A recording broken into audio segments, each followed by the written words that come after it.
අද ඔයගොල්ලන්ට කියලා දෙන්න යන්නේ පෙට්‍රල් ගහන්න QR එක පරණ QR එක ගන්න ඉදිය. දැන් මෙතනින් යයි ඔයගොල්ලෝ ඒක බලා ගන්න.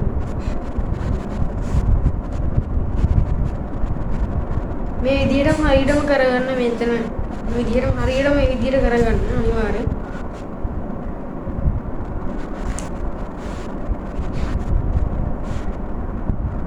මේ විදිහට සර්ච් කරගන්න ගිහිල්ලා හරියට මේ විදිහට සර්ච් කරගන්න.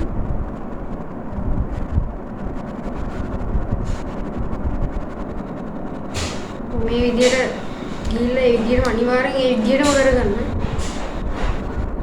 දැන් මෙතන අංක දෙකක් තියෙනවනේ. අංක දෙක නෙවෙයි. මේ රෙජිස්ට්‍රේෂන් කියලා එකක් තියෙනවා. ඔය දෙකම අරක තමයි ආයෙ තියෙක තමයි බලන්න මම එබ් එක ඒගොල්ලෝ බලලා ගානට ඉදිරියට කරගන්න. මේ කියන්නේ ඉදිරියටම කරන්නකො. ඒතර පරණ කිව්වාර එක ඒ නම්බරේ අදාළ විදිහට ගහලා මේ කියන්නේ ඉදිරියට කරගන්න.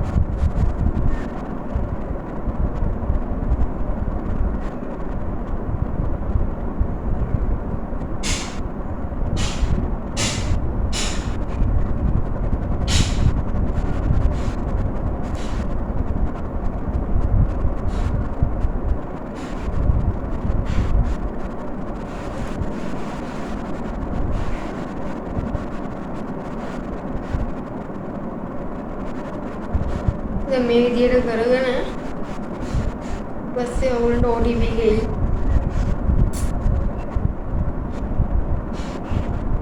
OTP එකක් එනවා ඊට පස්සේ OTP එක දාගන්න ඕනේ.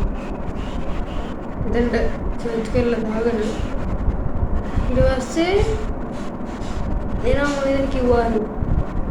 ඔව්. ඊට පස්සේ QR එක එනවා.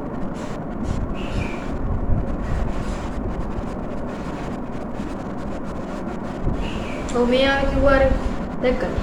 මේ විදිහට ඕගොල්ලෝ ඉතින් අනිවාර්යෙන් මේ විදිහට QR එක ගන්න. පරණ QR එක අනිවාර්යෙන් මේ විදිහට ගන්න පුළුවන්.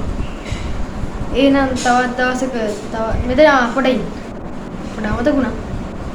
මෙතන තියෙනවා යට තියෙනවා ඩවුන්ලෝඩ්. ඩවුන්ලෝඩ් කරගන්න පුළුවන්. ඔයාලා ස්ක්‍රීන්ෂොට් එක ගහගන්න පුළුවන්. ෆෝන් එකට මැසේජ් එකක් තියාගන්න. මගේ ෆෝන් නම්බරේ රෙජිස්ටර් කරලා නැති හින්දා එන්නේ නැහැ. තවත් දවසක තවත් වීඩියෝ එකක් හම්බෙමු. මම දිනෙත් තවුරා බයි.